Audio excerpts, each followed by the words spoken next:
السلام عليكم، مرحبا بكم معايا في فيديو جديد. نتمنى تكونوا بخير وعلى خير. الفيديو ديال اليوم نقدم لكم فيه حلوه ديال العيد كتجي لذيذه بزاف، ما تحتاجوا ليها لا قطعه لا حتى شي حاجه. ندوزو المقادير اللي غنحتاجوهم واللي ساهلين. عندي ربعة ديال الكاوكاو محمر ومطحون. عندي 115 غرام ديال سكر كلاصي ما يعادل 7 ديال المعالق. عندي بيضه واحده، وعندي دقيق نص كيلو ديال الدقيق. عندي واحد مارغرين، وعندي واحد ساشي ديال الفاني. ندوزو دابا باش نخلطوا هاد المكونات. كيف كتشوفوا الزبده اللي معكتها مزيان، باش ملي نضيف ليها سكر كلاصي يتجانسوا ليا صافي. وغادي نبدا نخلطو مزيان حتى نحس ب ديك الزبده تجمعات لي مع سكر كلاصي.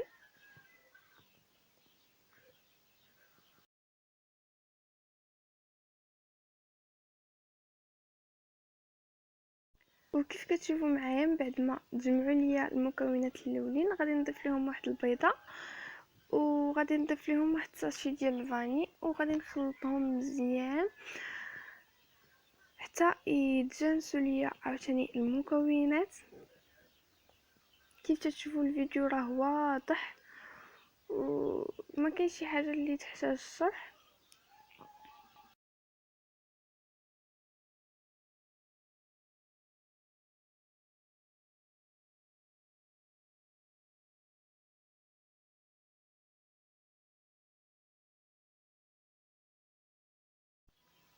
ومن بعد ما جمعت ليا المكونات غادي نضيف ربعة ديال الكاوكاو محمر ومطحون، وغادي نخلطو مع دوك المكونات اللي قبل مع الخليط ديالي اللي خلطت صافي.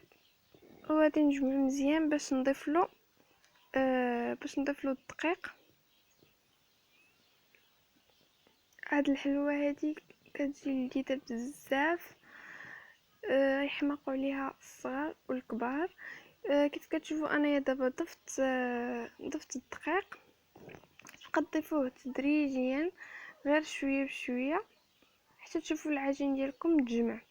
ونسيت ما ذكرت لكمش بانه كاينه واحد القبيصه ديال الملح درتها مع الدقيق صافي. غادي نبدا نضيف الدقيق غير شويه بشويه حتى نحس بالعجين تجمع.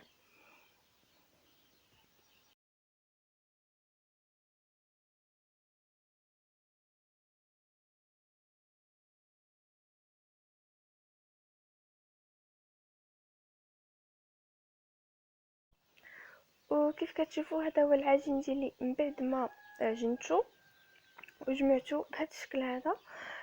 انا هادشي هذا اللي بقى ليا من دقيق، من نص كيلو. نتوما وعلى حساب الدقيق ديالكم، كاين دقيق اللي كيشرب وكاين دقيق اللي لا، وعلى حسب النوعيه ديالو. صافي غادي ندير العجينه ديالي، غادي نجمعها ونديرها في واحد البلاستيكه وغادي نخليها في الثلاجه لمده ديال نص ساعه، وغادي نخرجها باش نخدم بها.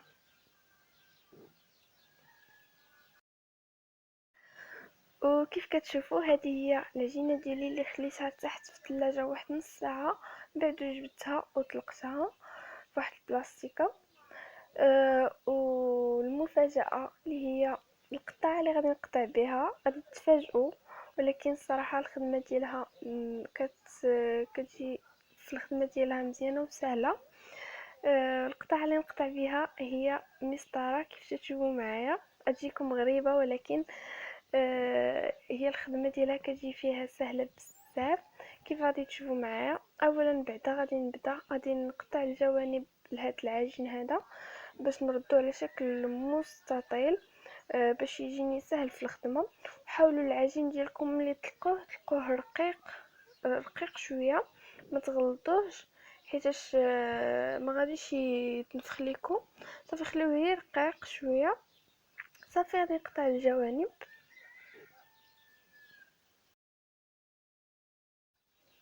صافي بهذا الشكل هذا. غادي نبدا دابا باش نقطع صابلي ديالي بالشكل اللي انايا بغيتو. كيف كتشوفوا اولا حطيت الصفر كيف تشوفوا حطيته في الحافه ديال الصابلي في البديه ديالو، وغادي نحسب 3 ديال سنتيمتر، وغادي ندير واحد العلامه اولا واحد الشريطه هكا بالموس، وغادي نكمل بهذه الطريقه، نبقى نحسب 3 1 2 3 حتى نكمل هذاك السطر كله. من بعد غادي ندوز للجهه الاخرى، وغادي نبدا حتى هي غادي نحطها، نحط الصفر في البديه ديال الصابلي ديال العجين، وغادي نحسب 6 سنتيمتر، وغادي ندير حتى هي واحد العلامه، وغادي نكمل بهذا الشكل هذا. نخليكم مع الفيديو باش تفهموا مزيان.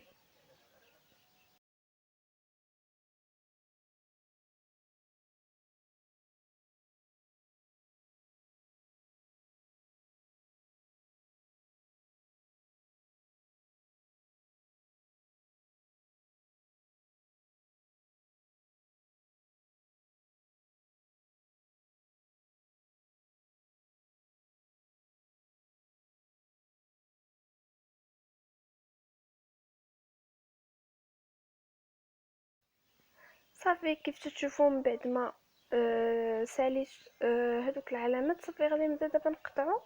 كيف كتشوفوا بهذا الشكل هذا اللي كيبان لكم في الفيديو، كيف سبق لي وقلت الفيديو راه واضح وشارح نفسه، ما يحتاج انني نزيد نشرح اكثر. صافي وغادي نستمر بهذه الطريقه هذه حتى نقطع الصابلي كله.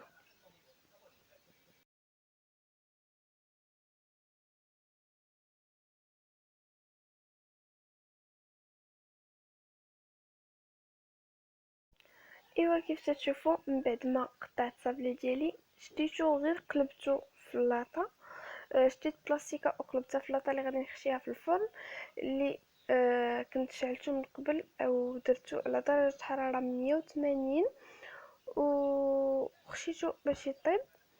صافي بلا ما تفتحوهم، حيت غادي نوريكم بلي ما كيتلاصقوش، وغادي تشوفوا في التالي كيفاش غادي يخرج. فاش غنخرجهم من الفرن غادي نوريكم كيفاش تيكونوا.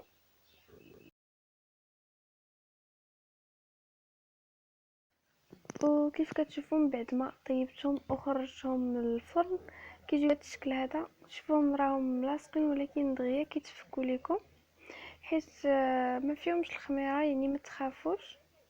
صافي غنخليهم وندوز باش نصايب الحشوه.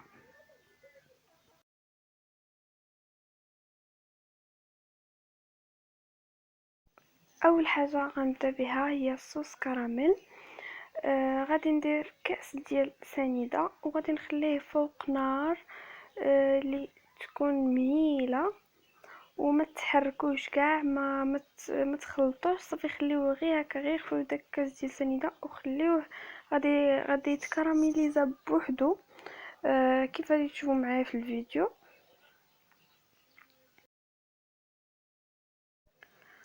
وكيف كتشوفوا ها هو بدا كيتكراميليزا ليا. صافي غادي نحركو شويه حتى يولي ليا كله، تولي ليا السنيده ديالي كامله تكراميليزات كيف غادي تشوفوا معايا، ولات بهذا الشكل هذا. من بعد غادي نضيف ليها الكاس ديال الماء، وغادي نبدا نخلط. ما تخافوش الا تحجرات لكم، حسيتوا بسنيده ديالكم تحجرات، راه عادي، ماشي ما تخافوش، غير بقاو تحركوا راه غادي تطلق بوحدها. وحاولوا ملي تكونوا كتخويو الماء حاولوا تبعدوا شي شويه، الله يحفظ لا يطير عندكم شي حاجه ولا. صافي بقاو تحركوا حتى تشوفوا ديك التحجيره اولا داك الشيء اللي كانت دايره عليكم سنيده بانه ما بقاش. صافي بقاو تخلطوا مزيان حتى ما تبقاش، وغادي تحسوا باللي سنيده ديالكم ما بقاتش حتى هي. صافي غادي تطفيو عليه وغادي تضيفوا ليه 16 حبه ديال الشوكولا، 16 مكعب ديال الشكلاط ابيض. وما تنساوش تطفيو عليه، عاد تزيدوا ليه الشكلاط الابيض. صافي غادي نبدا نخلطو مزيان حتى يذوب ليا الشكلاط.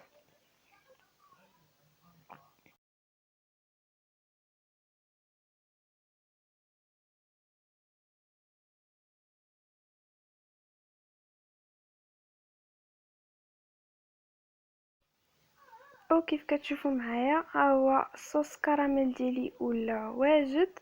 صافي غادي نخليه يبرد في جنب وندوزو نصايبو الحشوه الاخرى.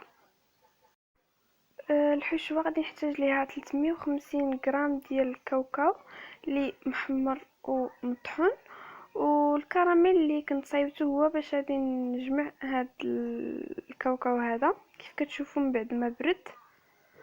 صافي غادي نخلط هاد الكراميل مع الكاوكاو حتى نحصل على واحد العجين متماسك كيف غادي تشوفوا معايا.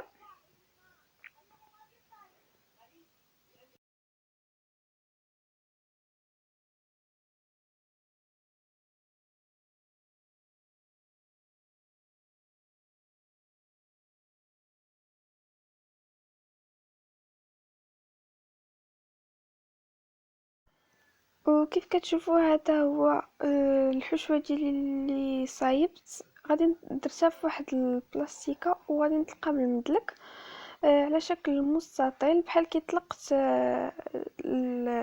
بحال كيطلقت العجينه ديال الصابلي، وغادي نخشيه في فريكو اولا في الثلاجه باش يبرد.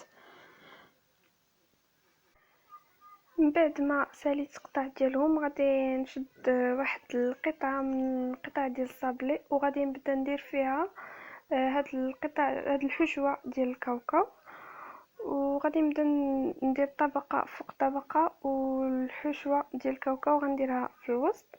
صافي وغنستمر بهذه الطريقه.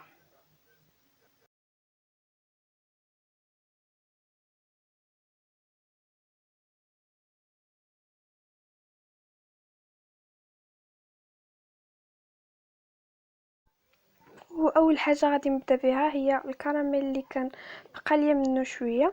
غادي نضيف له 6 ديال المكعبات ديال الشكلاط باش اللون ديالو يولي غامق شويه، وغادي نحركو مزيان حتى يذوب ليا. ونسيت ما قلت لكمش بانني سخنته قبل باش يذوب ليا فيه الشكلاط.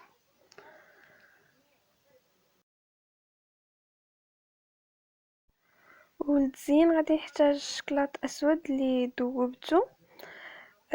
غادي ندير فيه نبدا نخشي فيه القطعه ديال الصابلي ديالي ونبدا نحركها حتى تولي كلها شكلاط. وغادي نحطها في واحد انايا هنايا درت واحد الشبيكه هكا بحال هكا، غنبقى نحط فيها هاد القطع هادو ديال الشكلاط والكراميل اللي زدت ليه الشكلاط كنزين به بهذا الشكل هذا. نتوما تقدروا ديروا الشكل اللي بغيتو. صافي غنستمر بهذه الطريقه هذه حتى نسالي الصابلي ديالي كامل.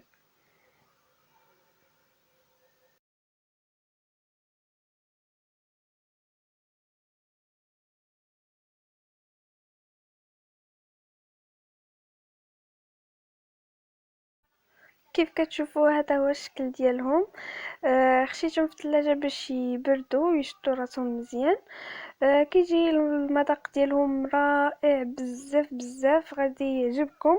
نتمنى الفيديو ديال اليوم ينال الاعجاب ديالكم، واللي مازال ما اشتركش في القناه يشترك، وإلا عجبكم الفيديو علاش لا تضغطوا لايك. وشكرا لكم وعيد مبارك سعيد.